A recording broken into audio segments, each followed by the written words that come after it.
Have you ever stood in the pharmacy aisle staring at dozens of eye drops and thought, they all look the same. How do I know which one I actually need? Welcome back to Eye Health Insights. I'm Dr. Joseph King, and today we're taking a deeper look at eye drops, what the different types really do, how to choose the right one for your symptoms, which drops are safe for daily use, and which ones you should be cautious about. Here's what we'll cover today.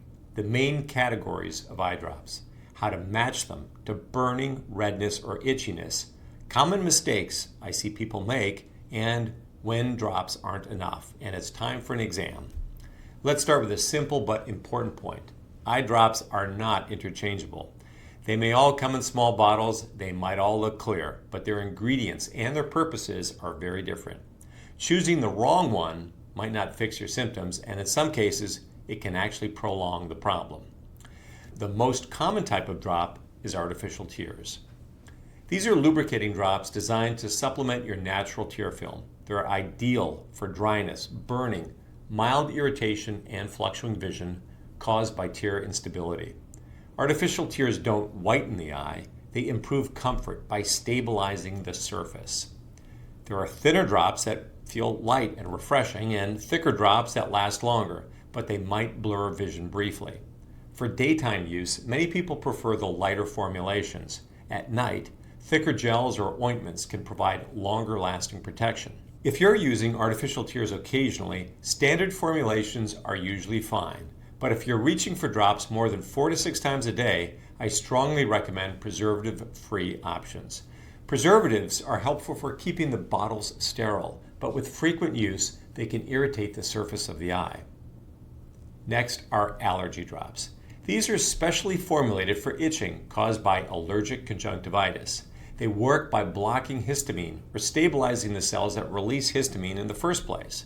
If your main symptom is itchiness, especially in both eyes, and it's worse during certain seasons, allergy drops can be extremely effective. Now let's talk about those redness relief drops, the ones marketed to get the red out. Those drops work by constricting the tiny blood vessels on the surface of the eye. That makes the eye appear whiter within minutes. And for occasional use, like before an event or a photo shoot, they're generally safe. But here's the issue. Frequent use can cause rebound redness. Once the medication wears off, the blood vessels dilate again, sometimes even more than before. That can create a cycle where you feel dependent on them just to maintain a normal appearance. If your eyes are chronically red, it's better to figure out why. Dryness, allergies, eyelid inflammation, rather than just masking the symptom. Then we have prescription drops. Antibiotic drops are used for bacterial infections. Steroid drops reduce inflammation and they can be extremely effective, but they must be monitored carefully because they can raise eye pressure or worsen certain infections. Antibiotic drops are used for bacterial infections. Steroid drops reduce inflammation and can be extremely effective, but they must be monitored carefully because they can raise eye pressure, cause cataracts, or worsen certain infections. There are also prescription medications specifically designed to increase natural tear production in moderate to severe dry eye disease. And for patients with glaucoma, there are pressure-lowering drops that protect the optic nerve by reducing intraocular pressure. These are highly specialized medications and they must be used exactly as prescribed.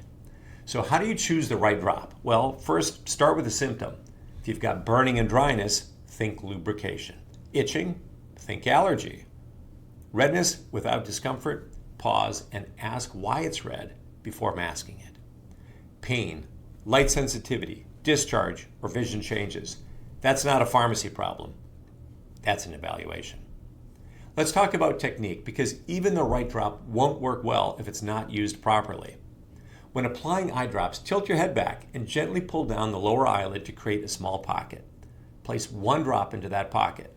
More than one drop at a time usually just overflows. The eye can only hold so much. After placing the drop, close your eyes gently for about a minute. Avoid blinking repeatedly, which can pump the drop out. If you're using multiple types of drops, wait at least 5 minutes between them so the second drop doesn't wash out the first one. And please, don't share eye drops. Even over-the-counter drops can spread infection if shared. Also, Check expiration dates and avoid using bottles that have been open for long periods. From a patient perspective, eye drops can feel like a quick fix, and sometimes they are. But if you find yourself using drops daily just to stay comfortable, that's a signal we may need to look deeper. Chronic dryness, meibomian gland dysfunction, allergies, or inflammation may require a broader treatment plan, warm compresses, environmental adjustments, prescription therapy, or other interventions. Eye drops are a tool, not a cure-all. When used correctly and for the right reason, they can dramatically improve comfort and protect the surface of the eye. But guessing your way through the pharmacy aisle isn't always the best strategy. If your symptoms persist despite using appropriate drops, or if you're unsure which category your symptoms fall into, a simple eye exam can provide clarity and direction. Your eyes deserve thoughtful care, not trial and error. Thanks for watching Eye Health Insights. Take care and see you soon.